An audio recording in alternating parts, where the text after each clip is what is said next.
औज़ुबिल्लाहि मिनश्शैतानिर्रजीम बिस्मिल्लाहिर्रहमानिर्रहीम। नाज़रीन, मैं आपका मेज़बान सैयद नाज़रीन सवाल के साथ।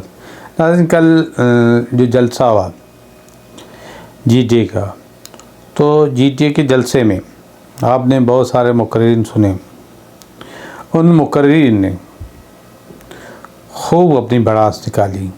भड़ास निकालने के बाद जब जलसे के मेहमान ख़ास सैयद सबक़तुल्लाह शाह राशिदी पीर पगारा जब जलसे से ख़िताब करने आए, तो लोगों ने कहा कि उन्होंने जलसे में कुछ नहीं कहा, मगर वो जलसे में जो कहे गए उन चीज़ों को साबित करने के लिए 24 घंटे भी नहीं लगे।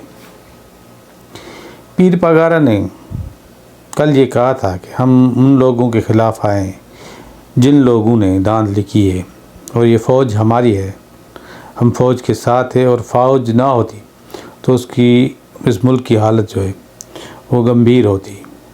उन्होंने बहुत सारे मुल्कों की मिसालें दी। जलसे में कमोपेश 3 लाख या इससे कम लोग शरीक थे, मगर इस जलसे में जो सबसे बड़ी तादाद थी वो हुर जमात की थी, जिस पर शर्जील इनाम मेमन जो पीपल्स पार्टी के रहनुमा है, उन्होंने कहा कि ये जलसा नहीं था, ये मुरीदों का इज्तिमा था। तो मेरी उनसे ये इल्तिमास है कि शर्जील इनाम मेमन साहब, ये मुरीदों के इज्तिमा आपको 1965 की जंग में याद नहीं है, या आप शायद पैदा नहीं हुए होंगे, या जंग आज़ादी में हुरों की जो कुर्बानियाँ हैं वो आपको याद नहीं आई, या आपको सूर्य बादशाह याद नहीं आया जिसने कहा था वतन या कफन, मौत या आज़ादी। आप इक़्तिदार के नशे में इतने चूर हो गए हैं कि आपको ये पता नहीं चला कि मैं जो बात कर रहा हूँ उस बात का मतन क्या है, उस बात की असल हकीकत क्या है। आप तो ऐसे ही मीडिया पर आ गए ज़र साहब को खुश करने के लिए, मगर पीर पगारा पाकिस्तान की पूरी सियासत में एक बहुत बड़ी कदर की निगाह से देखे जाते हैं। जो साहिब इक़्तिदार होते हैं या साहिब इक़्तिदार नहीं होते, वो भी उनका इज़्ज़त और एहतराम करते हैं, और अल्लाह ने जिनको इज़्ज़त दी हो उनकी इज़्ज़त और एहतराम करनी चाहिए। और एक काल पर इतने बंदे जमा करना किसी आम सियासी लीडर का काम नहीं है।